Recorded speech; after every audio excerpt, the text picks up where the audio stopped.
So I'm telling you guys what, after the whole teases of AJ Lee that we've had this past weekend, first at Clash in Paris, obviously with Becky Lynch getting involved in the main event, screwing over CM Punk, and then afterwards on Monday Night Raw with the whole segment with Becky Lynch kind of provoking CM Punk, and CM Punk mentioning the fact of where Chicago, and mentioning the fact to Becky Lynch of, you guys are going to be sorry that you ever laid your hands on me, that you ever cashed in on me, etc.,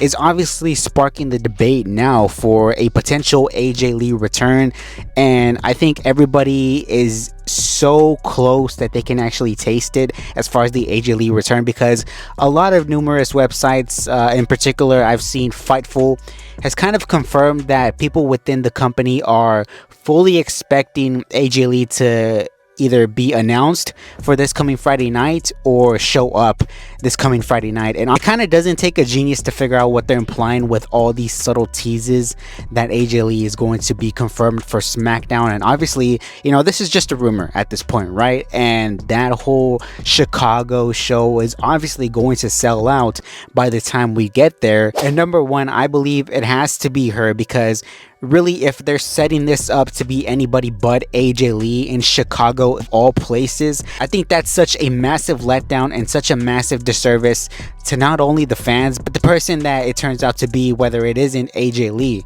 Let's say, for example, it's a Rhea Ripley or a Bayley that ends up teaming up with CM Punk, because we did see CM Punk and Rhea Ripley in the backstage area on Monday Night Raw. I believe that, she'll be cheered if it is somebody like a Rhea, but obviously this is going to be a lot more successful, and it's going to work out a lot better in the long run with AJ Lee. And also, there was a report as far as they mentioned AJ Lee, she's going to come back, and this isn't just going to be a one-off. She's going to come back, and she may, do other things here and there. She may be involved in the Royal Rumble, which I think is very cool to see, because everybody is obviously craving an AJ Lee return. And we obviously know the mixed tag team match that we're going to get at WrestlePalooza, right? It's unconfirmed, but it is somewhat confirmed at this point. But obviously there's way too many matches as well that you could list off with AJ Lee at this given point in time. And also, on another note, everybody's kind of been mentioning the fact as far as Seth Rollins and CM Punk, how this is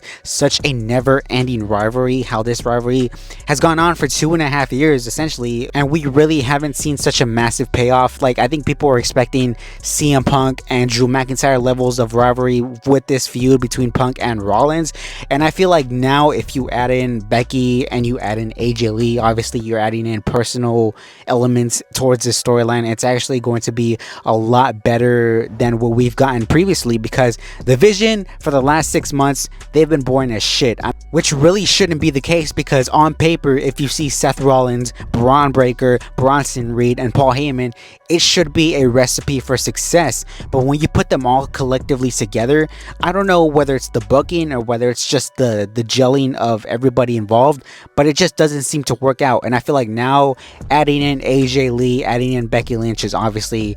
this is the most interesting that the Vision has been in the last 6 or 7 months, ever since they formed. But post your comments down below of AJ Lee's potential return. At least I am hoping, I am anticipating that we finally get to see AJ Lee return back to a WWE ring, and I think it's been 10 years at this point, this Friday night on SmackDown. But post your comments down below, let me know what you think of everything surrounding this, and until next time, I will see all of you on the next one.